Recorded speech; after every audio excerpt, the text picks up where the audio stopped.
Hi Year 6. So in the last session we read up to page 45 in chapter 3 and we're halfway through chapter 3, the Day of the Eagle. The children have all gone to herd the sheep and they're letting them feed on the pastures near the hill called Gyron. Tenko is there and he's made himself a bow and arrow so that he can perhaps hunt whatever has been attacking the sheep. We'll read on today. We're going to do part 2 of chapter 3 up to page 52. Callie and Brocken stretched themselves on the grass, but not Tenko. I'm going to practice shooting with my new bow. Then I shall be ready, he said darkly. Ready for what? Brocken asked him. For the enemy that takes the lambs. Tenko had not forgotten Bruno's words. He selected a soft clump of gorse about 200 paces away. He fitted an arrow to his bow and looked carefully along the shaft. Then he let fly. The bow twanged. The arrow struck very near the centre of the gorse bush. That was a fine shot, Tenko, Brocken exclaimed, sitting up to watch. It will need to be better still, Tenko replied critically. You stay there. I'll fetch your arrows back, Brocken offered. For close to an hour, Tenko practised with his new bow and Brocken ran backwards and forwards when he shot his arrows. Would you like a shot? Tenko asked Brocken at last. Brocken's eyes sparkled. Could I? He asked eagerly. Stand erect, a little sideways like this. Hold the bow at the full stretch of your left arm. Fit the arrow with the point to the middle of the bow and the notch at the end of it into the cord. Now, draw back the cord as far as you can till the bow bends. Keep your elbow up. Good. Now let the bow go with a snap. Brocken did as he was told. The arrow fell a little short of the bush, but it was in a direct line. That is good, very good. Now try for yourself. I will fetch the arrows back. Brocken glowed with delight. He listened to all Tenko said and tried hard to shoot straight. A word of praise now and again from Tenko flushed his face with joy. His admiration for Tenko was growing fast into a brotherly affection. Callie watched them both with a gentle smile on her lips. She kept casting a wary eye upon the straggling sheep. They were nibbling away contentedly, the lambs following their mothers and digging under them for warm milk. At last, Tenko retrieved the final arrow, and he and Brocken flung themselves down on the ground beside Callie. She cast a glance at the sun. It was high overhead. It is time to eat, she decided. From the skin bag she drew out pieces of cold meat and a handful of mussels gathered from the shore that morning. They were finished eating when there was a whir of wings over the hill behind them. A sudden wind fanned their faces. What is that? Brocken cried in alarm. A huge dark bird was planing down over the flock. Its neck was outstretched and its great claws were ready to grab. It's an eagle! Callie cried, terrified. Tenko sprang to his feet and in one swift movement he fitted an arrow into his bow. Then the eagle pounced. There was one ewe with newly born twin lambs.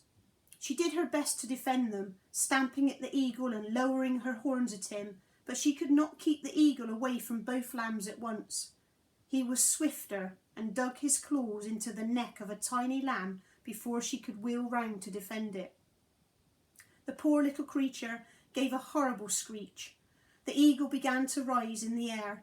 Tenko shot his arrow, but by then the eagle was rising so swiftly that his aim missed. Oh, why did you not shoot more quickly? Callie cried. Because the ewe was between me and the eagle, Tenko said. I might have killed the ewe. I had to wait till the bird rose. Oh, the poor little lamb, Callie wept. It will be torn to pieces by that great bird. What will my father say when he hears we have lost a lamb? And that terrible bird will not be satisfied with one lamb. What did you say? Tenko grabbed her by the wrist. The eagle will come back for another lamb. When he takes one so easily, it makes him bold. Then we will wait for him, Tenko said grimly. We will hope the eagle does come back today. We may have to wait a long time. He will have to eat that lamb first, Callie said unhappily. He may have a family to feed. It is the time of year when young birds are hatched. In that case, he may need more meat, Tenko told them. In the craggy mountains of my land there are many eagles. They build their nests among the rocks. There is another island with great hills which lies to the south. The eagle could have come from there. If he did, it would take him a long time to come back again. Callie shook her head, as if she doubted the eagle would ever return. He has strong wings, and an eagle is swift in flight.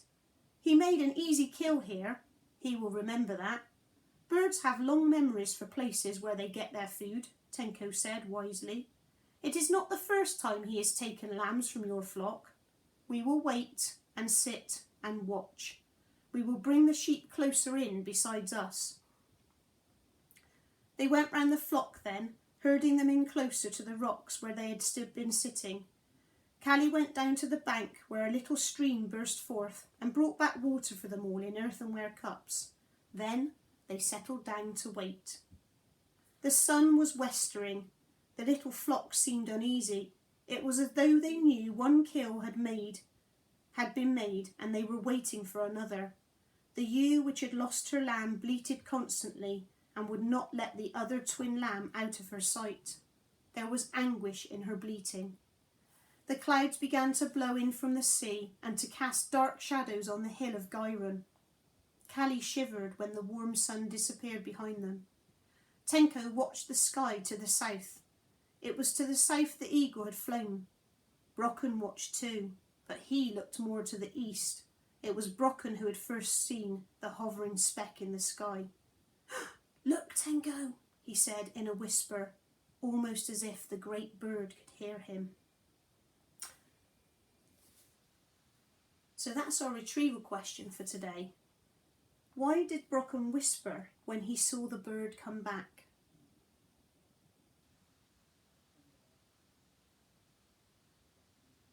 So it says in the text, "Look, Tenko," he said in a whisper, almost as if the great bird could hear him.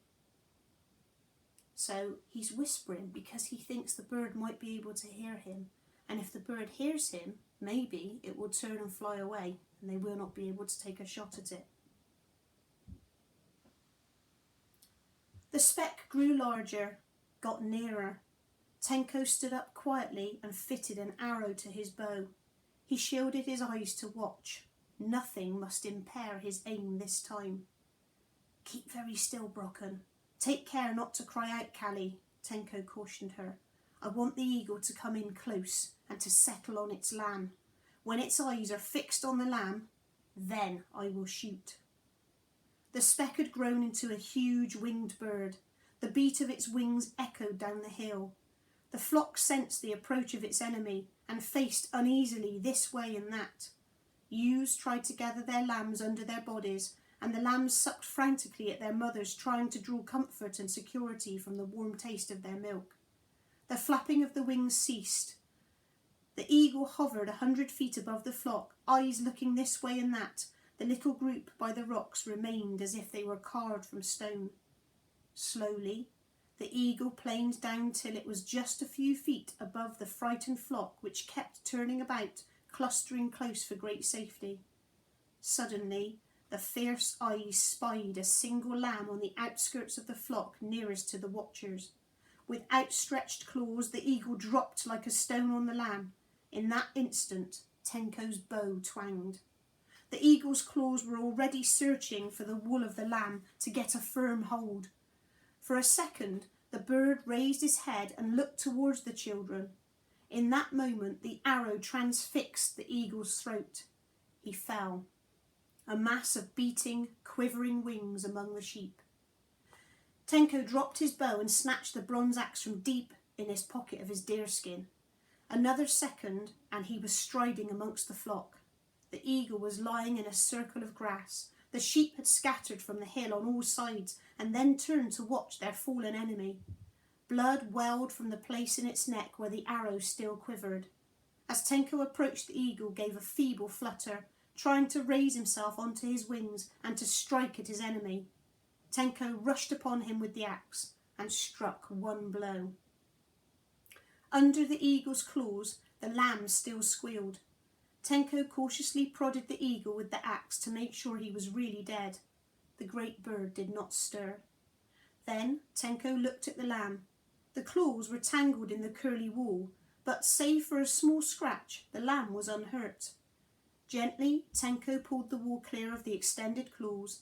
The lamb bleated piteously, fearing yet another enemy.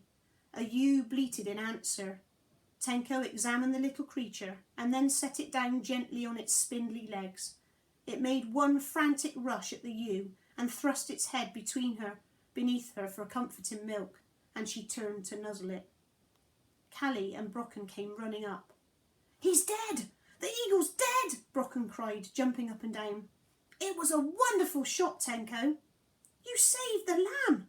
He's still alive! Tenko, you are indeed a hunter!" Callie told him with great respect. Tenko was pleased, but he tried not to show it. "We must take the eagle back with us to show your father its Skara," he said. "It is a great weight of a bird. It will be heavy to carry," Callie told him doubtfully. "Nevertheless, I am going to carry him," Tenko declared. "You take my bow and arrows, Brocken, and you carry my axe and cloak, Callie." He pulled the arrow from the eagle's throat. He took the still warm bird by the legs and heaved it onto his back. The eagle's head flopped helplessly. "Round up the sheep. We will go now," Tenko said in a voice of triumph. When they reached the fields above Skara, they penned the sheep. Tenko, with aching shoulders, dead weary but still triumphant, staggered into the meeting place. Callie and Brocken followed, bearing his weapons with the pride of those returning from a war. The men were home from their work at the stone quarry. They jumped to their feet at the sight of Tenko. "What have you there, Tenko?" Bruno cried. Tenko flung the eagle from his aching shoulders. "Here is the killer of your lambs. He will kill no more." "An eagle? The lad has killed an eagle?" The cry went up all round the meeting place. Women and children came running from the houses. "You have done well, my son," Bruno declared with pride. "It was a good wind that blew you to our shores, Tenko," Lokar told him. The men pressed around Tenko, patting him on his shoulders. Only Tresco and Carwin held aloof. That brings us to our predict question. Why do you think that Tresco and Carwin are still being aloof? And what do you think will happen between them and Tenko?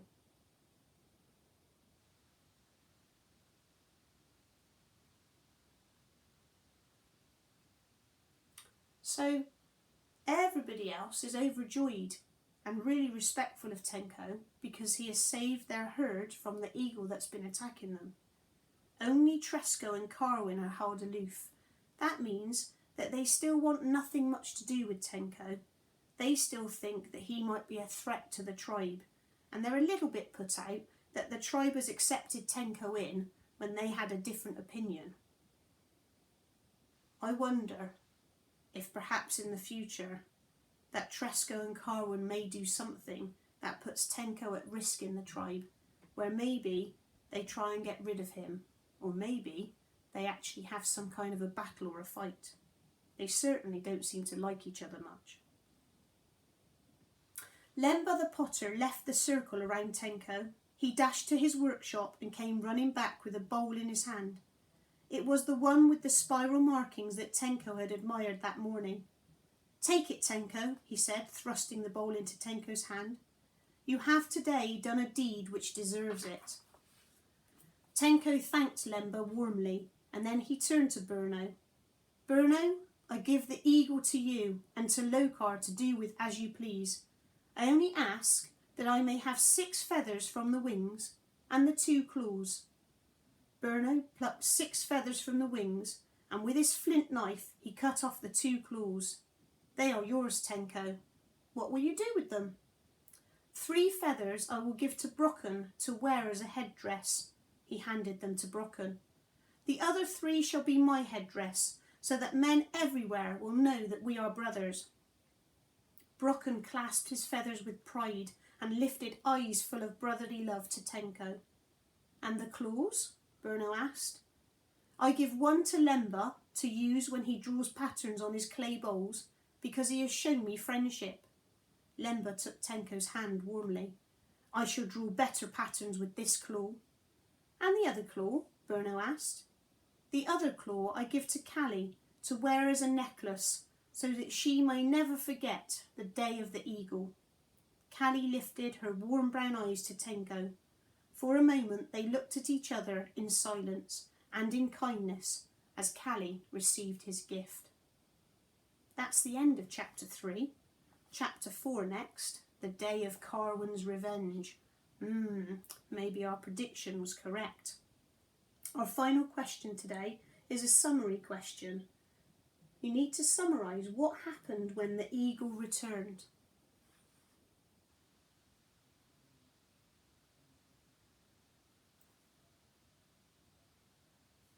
So if we're summarising, we need to make sure that we shorten what actually happened.